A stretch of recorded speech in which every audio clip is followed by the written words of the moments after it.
भगवत गीता अध्याय 16 दैवी और आसुरी संपत्ति योग।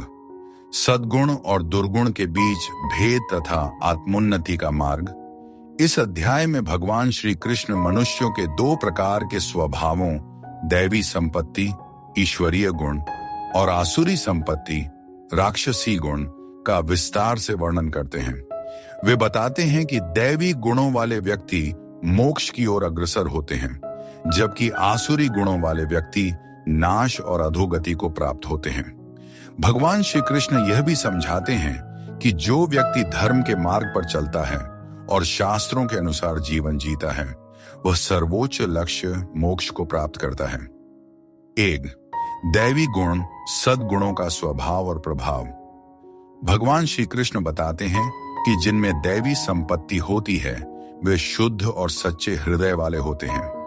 ऐसे व्यक्ति निम्नलिखित गुणों से युक्त होते हैं: निर्भयता, किसी भी स्थिति में भय से मुक्त रहना; आत्मसंयम, अपनी इंद्रियों को वश में रखना; दानशीलता, निस्वार्थ भाव से दूसरों की सहायता करना; त्याग भाव, व्यक्तिगत स्वार्थ से ऊपर उठकर सेवा करना; सत्यनिष्ठा, सदैव सत्य बोलना और ईमानदार रहना; क्रोध से मुक्त, क्रोध पर नियंत्रण रखना और क्षमाशील रहना; शांति और सरलता, मन और विचारों में पवित्रता बनाए रखना; अहिंसा, किसी भी जीव को मानसिक, वाणी या कर्म से कष्ट न देना; धैर्य और दृढ़ता, विपरीत परिस्थितियों में धैर्य बनाए रखना; आत्मज्ञान, अपने आत्म स्वरूप को पहचानने का प्रयास करना।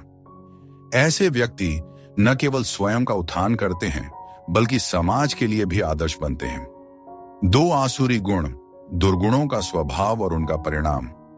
भगवान श्री कृष्ण बताते हैं कि जिनमें आसुरी संपत्ति होती है वे नकारात्मकता से भरे होते हैं और उनके स्वभाव में निम्नलिखित दोष होते हैं: अहंकार, स्वयं को श्रेष्ठ मानने की भावना; दंभ, दिखावा, धर्म का आडंबर करना और दिखावे के लिए कार्य करना; क्रूरता, दूसरों को कष्ट देने की प्रवृत्ति; लोभ, लालच, अधिकाधिक धन और सुख सुविधाओं की चाह; क्रोध, क्षण क्षण में गुस्से से भर जाना; अन्याय, अधर्म और अनैतिक कार्यों में लिप्त रहना; अज्ञानता, ज्ञान के प्रति उदासीन रहना; द्वेष भाव, दूसरों के प्रति जलन और शत्रुता रखना; धर्म और शास्त्रों का अनादर, धार्मिक ग्रंथों और नियमों का पालन न करना।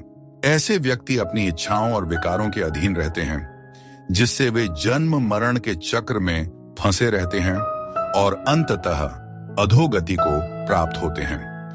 3.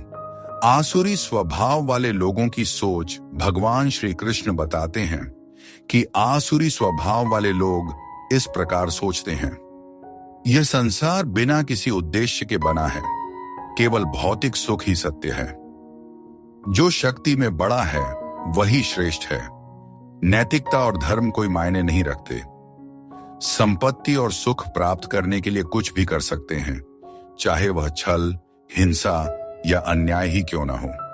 ये लोग अपनी वासना और मोह में फंसे रहते हैं और अंततः अधोगति को प्राप्त होते हैं।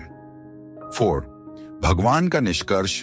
मोक्ष प्राप्ति का मार्ग। भगवान श्री कृष्ण बताते हैं कि दैवी गुणों से युक्त व्यक्ति मोक्ष को प्राप्त करता है, जबकि आसुरी गुणों से युक्त व्यक्ति नरक और नाश की ओर जाता है। इसलिए वे अर्जुन से कहते हैं, दैवी गुणों को अपनाओ और आसुरी प्रवृत्तियों का त्याग करो। धर्म और शास्त्रों के अनुसार जीवन जियो। क्रोध, लोभ और अहंकार का त्याग करो।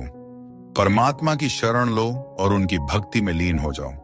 5वें अध्याय का सारांश।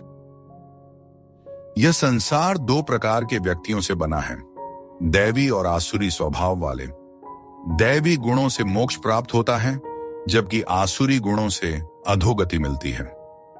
आसुरी स्वभाव के लोग धर्म और ईश्वर को नहीं मानते, वे केवल भौतिक सुखों को ही सब कुछ समझते हैं। जो शास्त्रों का पालन करता है और धर्म युक्त जीवन जीता है वही सच्चे सुख को प्राप्त करता है। 6. निष्कर्ष। भगवान श्री कृष्ण हमें इस अध्याय में यह सिखाते हैं कि सद्गुणों को अपनाने और दुर्गुणों को त्यागने से ही हमारा जीवन सार्थक बनता है। यदि हम अहंकार, क्रोध, लोभ और मोह में फंसे रहेंगे तो हमारा पतन निश्चित है। इसलिए हमें चाहिए कि हम धार्मिक और नैतिक मूल्यों का पालन करें, सत्य, प्रेम, करुणा और विनम्रता को अपने जीवन में अपनाएं, ईश्वर की शरण में जाकर मोक्ष प्राप्त करने का प्रयास करें।